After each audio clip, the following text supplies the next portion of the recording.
तो इसका श्रेय किसी धर्म या जाति को नहीं जाता, इसका श्रेय जो तुम्हारा। तो उनकी लड़ाई जब ये शिक्षा की लड़ाई लड़ी तो उनके पिता ने, क्योंकि समाज ने बहुत परेशान किया, समुदाय ने परेशान किया, उनकी बीवी को परेशान किया, उनके सावित्रीबाई फुले के ऊपर कीचड़, गोबर, पत्थर, कंकड़ सब फेंकने का काम किया, गाली देने का काम किया, ज्योतिबा फुले को मरवाने के लिए लोगों को भेजने का काम किया।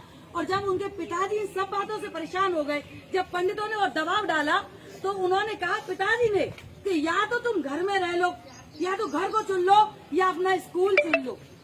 यदि हम में से कोई व्यक्ति होता तो सोचता कि इतनी परेशानी आ रही है, बाहर जाता हूँ तो मारने के लिए लोग रहते हैं, बीवी पढ़ाने जाती है तो कीचड़ और पत्थर गिरता है, इससे तो अच्छा मैं अपने घर में शांति से।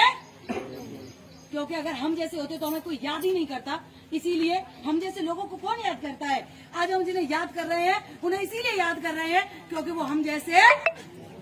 उन्होंने क्या चुना, उन्होंने पिता का घर छोड़ दिया और उन्होंने कलम को। किसके लिए घर छोड़ा? हमारे और आपके लिए। उनकी लड़ाई किसकी थी कि आज शिक्षित हों, उनकी लड़ाई कलम की थी, उनकी लड़ाई किताब की थी, और वो सफल हुई। आज हर व्यक्ति को पढ़ने का अधिकार मिला ना। ये ज्योतिबा फुले का संघर्ष था। उसके बाद बाबा साहब ने संघर्ष किया आपके हक के लिए, आपके सम्मान के लिए, आपकी बराबरी के लिए।